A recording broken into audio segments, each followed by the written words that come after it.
लाडकी बहीण योजनेमध्ये मोठी छाननी सुरू आहे। अपात्र ठरलेल्या 80 लाख लाभधारकांमध्ये 14,000 पुरुषांचा समावेश, तर 10 लाख आयकरदाते योजनेमधून बाहेर।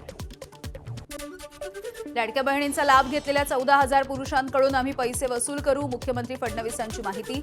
लाडकी बहीण योजनेच्या छाननीनंतर 14,000 पुरुष लाभार्थी असल्याची माहिती समोर। 80 लाख महिला अपात्र म्हणजे जवळपास 40% महिलांची मतं निवडणुकीमध्ये विकत घेतली गेली। आमदार रोहित पवार यांची टीका, तर निकषामध्ये न बसणाऱ्या महिलांना मतं मिळवण्यासाठी पैसे दिल्याचा रोहित पवार यांचा आरोप आहे। अदिती तटकरे यांनी राजीनामा देण्याची आमदार अंबादास दानवेंची मागणी, तर योजना बंद करता येत नसेल तर अटी शर्थी टाकून एक लाभार्थी कमी करायचे अशी भाजपची योजना असल्याचं दानवेंचं प्रत्युत्तर। पुण्यामध्ये कांदा उत्पादक शेतकऱ्यांच्या हक्कासाठी महाविकास आघाडीचं पुण्यामधल्या मंचर या ठिकाणी आंदोलन। आमदार रोहित पवार, शशिकांत शिंदे, हर्षवर्धन सपकाळ, अमोल कोल्हे, सचिन अहिर यांच्यासह इतर नेते आंदोलनामध्ये सहभागी। कांद्याला 25 रुपये किलोचा दर देण्याची मागणी। पुण्याच्या मंचरमध्ये कांदा उत्पादक शेतकऱ्यांचं आंदोलन। आंदोलकांनी रस्त्यावरती कांदे ओतले। पोलिसांनी रोहित पवारांसह आंदोलकांना ताब्यात घेतलंय। कोल्हापूरमध्ये इंधन दर वाढीच्या विरोधात शरद पवार यांची राष्ट्रवादी काँग्रेस आक्रमक झाली आहे। जिल्हाधिकारी कार्यालयाच्या समोर मूक निदर्शनं, तर निवेदन देण्यावरून पोलीस आणि कार्यकर्त्यांमध्ये बाचाबाची। पेट्रोल डिझेलचे वाढते दर आणि महागाईच्या विरोधामध्ये राष्ट्रवादी शरदचंद्र पवार पक्ष आक्रमक झाला। उद्या नवी मुंबईमध्ये भव्य मोर्चाचं आयोजन। खासदार सुप्रिया सुळे, प्रदेशाध्यक्ष शशिकांत शिंदे, जयंत पाटील, रोहित पवार यांच्यासह अनेक नेते सहभागी होणार आहेत। मंत्रिमंडळाच्या बैठकीमध्ये शेतकरी कर्जमाफी योजनेला मान्यता, मात्र विधान परिषद निवडणूक आचारसंहिता सुरू असल्यामुळे लगेच घोषणा नाही। अटी शर्थींच्या नंतर कर्जमाफी केली जाईल। 65 लाखांपेक्षा जास्त कर्ज खात्यांना 36,585 कोटी रुपयांची कर्जमाफी। 56 लाख शेतकऱ्यांना याचा लाभ होणार आहे। एअर इंडियाच्या इमारतीचं आज राज्य सरकारकडे हस्तांतरण होणार। मुंबईच्या नरिमन पॉइंटची 23 मजली इमारत सुमारे 1,600 कोटींना खरेदी। मंत्रिमंडळाच्या बैठकीनंतर करारनाम्याचं हस्तांतरण होणार आहे। एसटी महामंडळाच्या स्थानकांवरचं शुल्क आजपासून रद्द। आजपासून एसटी स्थानकांवरची शौचालयं विनामूल्य। दिवसातून 6 वेळा यांत्रिक झाडूनं संपूर्ण डेपोची स्वच्छता केली जाईल, तर राज्यभर अत्याधुनिक बस स्टॉप उभारले जातील। प्रताप सरनाईकांनी ही माहिती दिली आहे। 11वीच्या प्रवेशासाठी पहिल्या फेरीची उद्या अंतिम मुदत। 1 जूनपर्यंत 2,52,976 विद्यार्थ्यांचे प्रवेश निश्चित झाले। 12,51,259 विद्यार्थ्यांकडून प्रवेशाची नोंदणी, तर 8,87,000 विद्यार्थ्यांनी अर्जाचे दोन्ही भाग भरलेले आहेत। रेल्वे प्रवाशांच्या वेटिंग तिकिटांची संख्या कमी होणार आहे। स्लीपर क्लासमध्ये आता 150 ते 200 पेक्षा जास्त वेटिंग तिकीट जारी केलं जाईल। एसी क्लासमध्ये एकूण बरच्या 60% तिकीट। वेटिंग तिकीट असलेल्या प्रवाशांना स्लीपर आणि एसी डब्यांमधून प्रवास करता येणार नाहीये। प्रवास केला तर दंडात्मक कारवाई केली जाणार आहे। सांगलीच्या वाळवामधल्या हुतात्मा साखर कारखान्याचे चेअरमन वैभव नायकवडी यांचा राजीनामा। कारखान्यामध्ये 42 दिवसांपासून चेअरमन पदाच्या राजीनाम्यासाठी आंदोलन सुरू होतं। नाशिकच्या टीसीएस प्रकरणामध्ये निदा खान राहत असलेल्या घराचा मालक हनीफ खान हा सह आरोपी आहे। निदाला आश्रय आणि घराची चावी कोणी दिली, एसआयटीकडून चौकशी। मतीन पटेल आणि हनीफ खान यांच्यामधल्या संबंधांची चौकशी झाल्याची माहिती आहे। पटनामध्ये नीटची तयारी करणाऱ्या विद्यार्थ्याची आत्महत्या। विद्यार्थिनीचा मृतदेह हॉस्टेलमधल्या खोलीमध्ये गळफास घेतलेल्या अवस्थेमध्ये सापडलाय। घटनेची माहिती मिळताच पोलीस आणि एफएसएलचं पथक घटनास्थळी दाखल झालं। तपासही सुरू आहे। मीरा रोडमध्ये एमडी ड्रग्ज प्रकरणाचा तपास तेलंगणापर्यंत पोहोचलाय। जाहिराबाद इथला कारखाना उद्ध्वस्त। कारवाईमध्ये कोट्यवधी रुपयांचं रसायन, तयार ड्रग्ज आणि प्रयोगशाळेचं साहित्य देखील जप्त करण्यात आलेलं आहे। सातारा जिल्हा परिषदेच्या समाज कल्याण समितीचे सभापती ऋषिकेश धाईगुडे पाटील यांच्या केबिनमध्ये वाढदिवस साजरा करण्यात आला। या कार्यक्रमामध्ये तडीपार गुंड म्हणून ओळखला जाणारा बिया उर्फ अमित कदम उपस्थित असल्याचा दावा आहे। त्यामुळे प्रशासन आणि लोकप्रतिनिधी यांच्या भूमिकेबद्दल प्रश्न उपस्थित।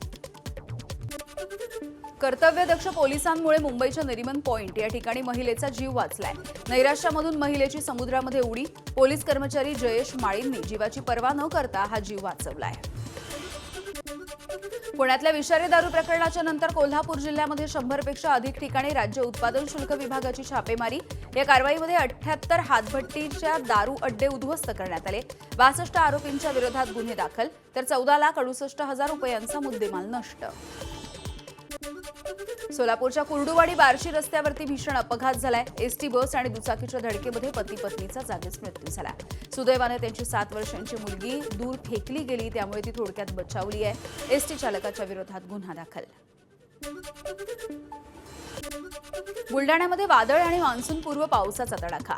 संग्रामपूर, शेगाव, खामगाव या ठिकाणी थैमान. हजारो हेक्टर केळी आणि संत्र्याच्या बागा उद्ध्वस्त. निर्यातीसाठीच्या केळीचं मोठं नुकसान झालंय. शेतकरी अडचणीत आहेत. सोलापूरच्या करमाळ्यामध्ये वादळी वाऱ्यानं केळीची बाग जमीनदोस्त झाली. अनेक घरांवरचे पत्रे उडून गेल्याचं समोर आलंय. पोमलवाडीमध्ये भिंत कोसळून वृद्ध नवले दाम्पत्याचा जागीच मृत्यू झाला. बीडच्या आष्टीमध्ये वादळी पावसाचा धुमाकूळ. गारांच्या माऱ्यानं केळी आणि जांभळाच्या बागा उद्ध्वस्त. शेतकरी दिनकर लाड यांचं 2 लाख रुपयांचं नुकसान. मे महिन्यामध्ये 249 हेक्टरवरचं पीक जमीनदोस्त. अकोला जिल्ह्यामध्ये वादळी वाऱ्यासह मुसळधार पाऊस सुरू आहे. बाळापूरच्या हिंगणामध्ये 10 एकर केळी जमीनदोस्त झाली आहे. शेतकरी अमोल नळकांडे यांचं लाखो रुपयांचं नुकसान. अकोट तेल्हारा या ठिकाणी केळी उत्पादकांना मोठा फटका. अकोल्याच्या तेल्हाऱ्यामध्ये अवकाळी पावसाचा केळी उत्पादक शेतकऱ्यांना मोठा फटका बसलाय. अकोट, तेल्हारा, अकोला आणि मूर्तिजापूर या तालुक्यामध्ये वादळी वाऱ्यासह पाऊस बरसला. अनेक ठिकाणी केळीच्या बागा जमीनदोस्त. बीडच्या वडवणी तालुक्यामधल्या खळबट लिमगाव यानं स्वीकारला शांतता आणि विकासाचा नवा मार्ग. संपूर्ण गाव सीसीटीव्हीच्या निगराणीखाली आल्यानं गावामध्ये 3 महिन्यांपासून एकही भांडण झालेलं नाहीये. ग्रामस्थांच्या पुढाकारानं गावामध्ये शांततेची नांदी. पालघरच्या दहेरी या ठिकाणी 5 वर्षाची पाखी आणि 12 वर्षाच्या आयुष याचा थरारक ट्रेक यशस्वी झालाय. जीवधनगड ते वानरलिंगी सुळका सर करत त्यांनी धाडस दाखवलं. 300 फुटांची दरी झीप लाईननं पार करत 400 फुटांच्या सुळक्यावरती त्यांनी चढाई केली. महाले भावंडांच्या जिद्द आणि साहसाचं कौतुक होत आहे. तुळजाभवानी मंदिराच्या संस्थानाला पेड दर्शनामधून 2 कोटी रुपयांचं उत्पन्न मिळालं. उन्हाळी सुट्टी आणि अधिक मास यामुळे भाविकांची गर्दी. पेड दर्शनाला भाविकांची पसंती. 17 दिवसांचा एकूण 70,000 भाविकांनी दर्शन घेतलेलं आहे. भंडाऱ्याच्या नवेगाव नागझिरा व्याघ्र प्रकल्पामध्ये पट्टेझरी ते साकोली या मुख्य मार्गावरती वाहनांच्या समोर वाघाचा दिमाखामध्ये नाईट वॉक. वाहन चालकांना आपल्या मोबाईल कॅमेरामध्ये हा व्हिडिओ चित्रित केला. राष्ट्रीय स्वयंसेवक संघाचे ज्येष्ठ स्वयंसेवक पराग वेदक अनंतात विलीन. मंत्री मंगलप्रभात लोढा यांच्यासह ज्येष्ठ स्वयंसेवक तसंच विविध क्षेत्रामधल्या मान्यवरांनी त्यांचं अंत्यदर्शन घेतलंय. हातपाय तोडल्याशिवाय लोक कायदा पाळणार नाहीत. कर्नाटक हायकोर्टाचे न्यायाधीश आर नटराज यांचं विधान.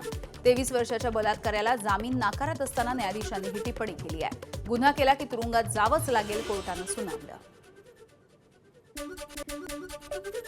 चीनच्या होइलोजियांग या प्रांतामधल्या हार्बिन शहरामध्ये धुळीच्या वादळाचा तडाखा. जोरदार वाऱ्यामुळे जनजीवन विस्कळीत झालंय. नागरिकांना सतर्कतेचा इशारा. अमेरिकेमध्ये जगातील सगळ्यात सक्रिय ज्वालामुखींपैकी एक असलेल्या किलाउआ याचा पुन्हा एकदा उद्रेक झालाय. 650 फूट उंचावरून लाव्हा बाहेर पडताना दिसतोय. किलाउआ ज्वालामुखी हा हवाईच्या ज्वालामुखी राष्ट्रीय उद्यानाचा एक भाग आहे. कांगोमध्ये इबोला रुग्णसंख्या 282 वर पोहोचली आहे. कांगोच्या आरोग्य मंत्रालयाने माहिती दिली. इतुरीमध्ये सगळ्यात जास्त 264 रुग्ण आहेत. इबोलासाठी अद्याप मान्यताप्राप्त औषध किंवा लस उपलब्ध झालेली नाहीये. इंडोनेशियाची राजधानी जकार्तामध्ये दाट लोकवस्तीच्या भागामध्ये भीषण आग लागली. सुदैवाने जीवितहानी झाली नाहीये. अग्निशमन दलाच्या पथकानं आगीवरती नियंत्रण मिळवलेलं आहे. चीनमध्ये वाढत्या उष्णतेच्या पार्श्वभूमीवरती चोंग किंग या प्राणी संग्रहालयामधल्या पांडासाठी खास थंडावा देणारी व्यवस्था. थंड पाण्याची अंघोळ, फळांचे आईस ट्रीट्स आणि बर्फामध्ये खेळत हे पांडा सध्या आनंद घेत आहेत. दक्षिण कोरियामध्ये रोबोट्सचा अनोखा रॅम्प वॉक. मॉडेलसोबत रोबोट्सही झळकलेले दिसले. व्हिडिओ व्हायरल होतोय. तंत्रज्ञान आणि क्रिएटिव्हिटीचा भन्नाट असा संगम. भविष्यामध्ये माणूस मशीन एकत्र काम करू शकते याची झलक दाखवण्यात आली. हॉर्मुझची सामुद्रधुनी बंद करण्याचा इराणचा इशारा. जागतिक तेल व्यापार आणखी संकटामध्ये सापडण्याची भीती आहे. इस्रायल लेबनॉनवरती हल्ले करत असल्यामुळे इराणनं धमकी दिली आहे. अल मंडेब यांची समुद्रधुनी देखील बंद करण्याचा इराणनं इशारा दिलाय. तर शस्त्रसंधीच्या अटी पूर्ण होईपर्यंत चर्चा बंद करू अशी इराणची माहिती. इस्रायलच्या लेबनॉनवरच्या हल्ल्यावरती इराण आक्रमक झालंय. आम्ही देखील इस्रायलवरती हल्ले करून प्रत्युत्तर देऊ, इराणचा इशारा. तर इस्रायलच्या उत्तर भागांना लक्ष्य करू, इराणची धमकी. उत्तर इस्रायलच्या रहिवाशांनी सुरक्षित ठिकाणी जावं, तर पेराल तेच उगवेल, इराणच्या IRGCचा इशारा. हॉर्मुझच्या सामुद्रधुनीमधून 24 तासात 15 जहाजं पार झाली. अमेरिकेच्या नाकाबंदीनंतरही जहाजं पार होत आहेत, इराणनं हा दावा केलाय. तर 15 जहाजांपैकी 4 तेलाचे टँकर आहेत. IRGCच्या परवानगीच्या नंतरच ही जहाजं बाहेर जात असल्याची इराणनं माहिती दिली आहे.